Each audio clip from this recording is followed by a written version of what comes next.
Hey Virginia, this is Mike, and this is your Singer 1591 done and ready to come home. I'll probably bring it over tomorrow and put it back in the table for you. And today we're just going to kind of go over the basic operation of the machine. You probably already know how to use it, but just in case you need a little refresher. So we're going to start by winding a bobbin. You'll find your bobbin in the bobbin case down here below the machine, and if you just pull a little lever on the front out, you can pull the bobbin out and drop the bobbin out of the bobbin case, and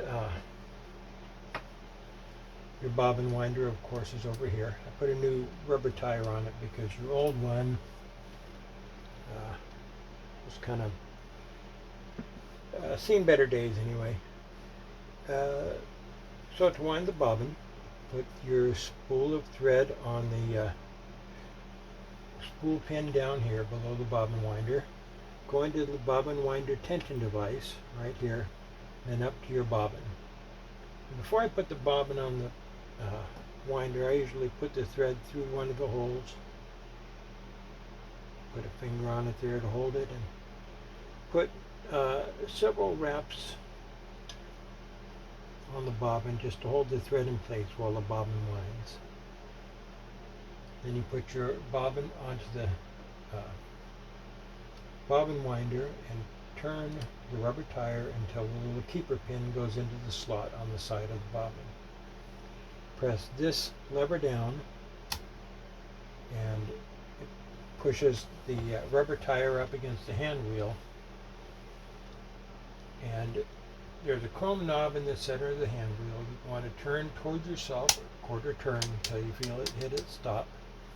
And then the hand wheel is disengaged from the rest of the machine so it can spin and wind your bobbin. So here we go.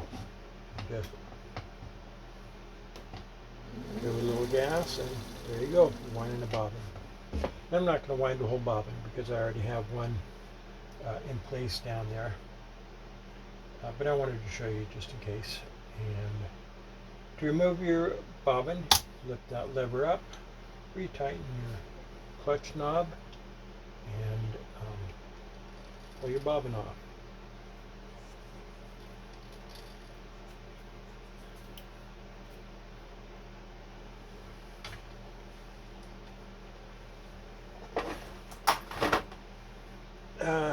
Okay, let's see, where we clutched. This is your stitch length device, and the center position is the 0 position. If you look carefully at the face plate here, you'll see very faintly the lines that are marked here and the different stitch lengths. At the 0 position, your fabric doesn't move at all, and your needle just goes up and down in the same place, and turns out making a wad under the needle plate.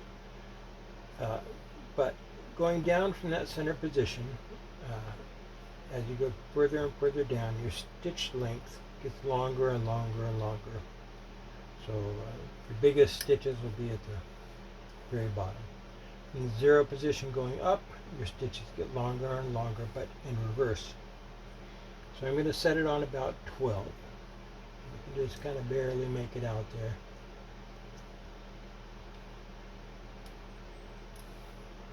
Is a decent average stitch for most fabric.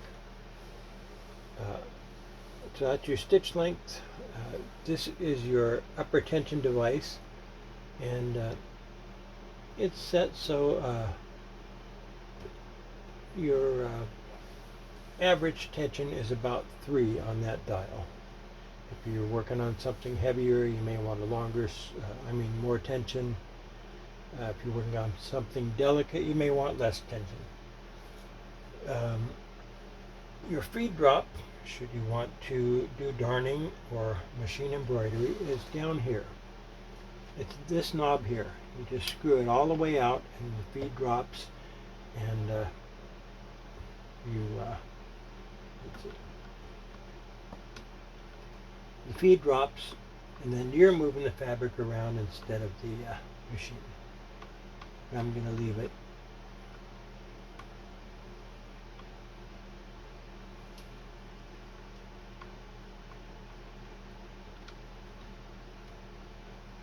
In the up position. So the machine's moving the fabric and not you. This is the pressure on your sewing foot.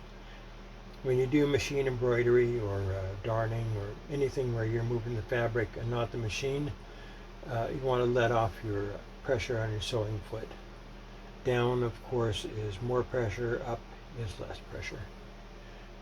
Your light is in the back here. That's pretty basic. And so here we go. This is 12 stitches per inch and forward. Okay, what have I done here? Oh, I see. Well,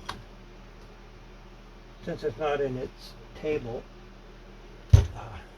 the works on the bottom contact the table, which is not helpful. So I have it shimmed up on a couple little pieces of wood. There we go.